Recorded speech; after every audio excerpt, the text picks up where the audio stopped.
तो बच्चों आज के इस लेक्चर में हम लोग बात करेंगे दूरी और विस्थापन की, कि दूरी क्या होता है और विस्थापन क्या होता है। तो देखिए, आप इसे समझने के लिए ऐसे कह सकते हैं कि जो सबसे छोटा रास्ता होता है, क्या सबसे छोटा रास्ता, उसे हम लोग विस्थापन कहते हैं, जबकि जो बड़ा रास्ता होता है उसे हम लोग क्या कहते हैं, दूरी कहते हैं। तो आइए समझते हैं इसे।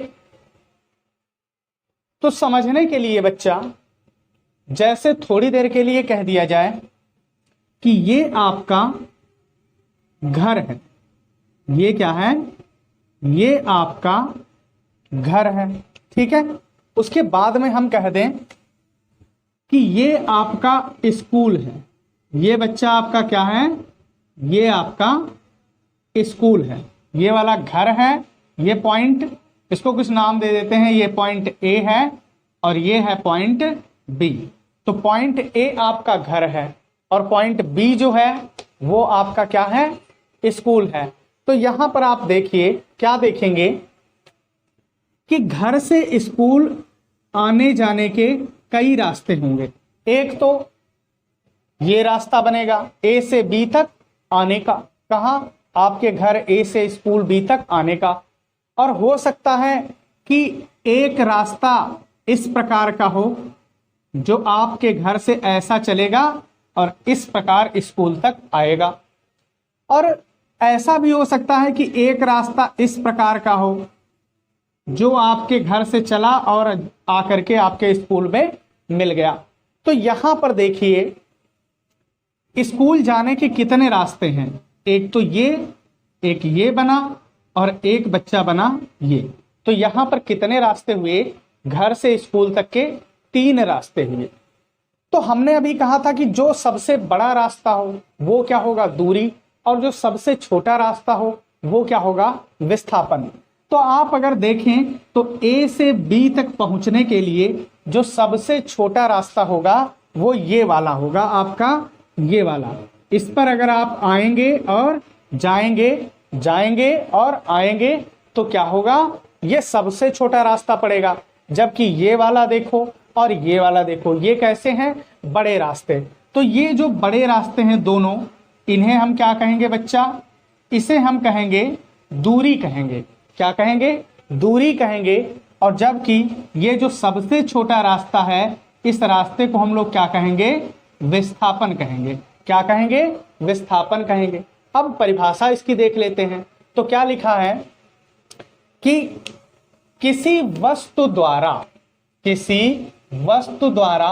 तय किए गए पथ की कुल लंबाई को वस्तु द्वारा तय दूरी कहते हैं।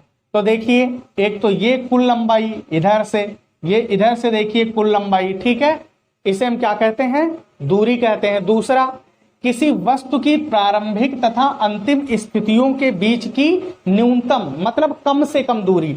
तो प्रारंभिक और अंतिम स्थिति के बीच की कम से कम यही तो दूरी है, न्यूनतम दूरी। इसे हम लोग क्या कहते हैं, विस्थापन। तो इस प्रकार हम क्या कह सकते हैं, जो हमें बड़े बड़े रास्ते कहीं पर भी दिखें, जो सबसे ज्यादा लंबाई का होगा वो दूरी होगा, और 2 स्थानों के बीच का जो सबसे छोटा रास्ता होगा उस रास्ते को हम बच्चा क्या कहेंगे, विस्थापन कहेंगे। क्या कहेंगे, विस्थापन कहेंगे।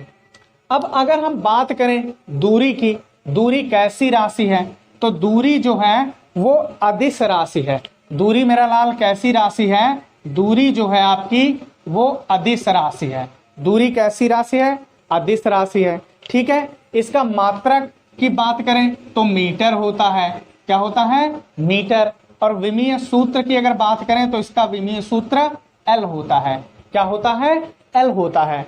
अब अगर विस्थापन की बात करें तो ये विस्थापन जो है आपकी, ये एक सदिश राशि है। कैसी राशि है, विस्थापन सदिश राशि है।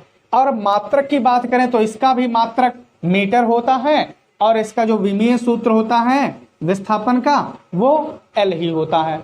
अब एक बात और, दूरी कभी भी ऋणात्मक नहीं हो सकती। दूरी जो है वो कभी भी ऋणात्मक नहीं हो सकती। दूरी कभी भी, हमने कहा, ऋणात्मक नहीं हो सकती।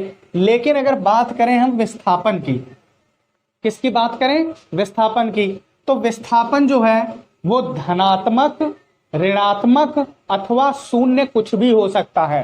क्या? धनात्मक, ऋणात्मक या फिर शून्य कुछ भी हो सकता है। ठीक है, धनात्मक भी हो सकता है, ऋणात्मक भी हो सकता है और शून्य भी हो सकता है। तो ये था हमारा बच्चा दूरी और विस्थापन की परिभाषा और इनका मात्रक क्या होता है, और ये धनात्मक, ऋणात्मक हो सकते हैं या नहीं हो सकते हैं, इन सब के बारे में। तो बच्चों आज के इस लेक्चर में बस इतना ही। मिलते हैं अगले लेक्चर में। आशा करते हैं हमारा वीडियो आपको पसंद आया होगा। अगर वीडियो पसंद आया है तो वीडियो को लाइक करिए, शेयर करिए, चैनल को सब्सक्राइब करिए। धन्यवाद।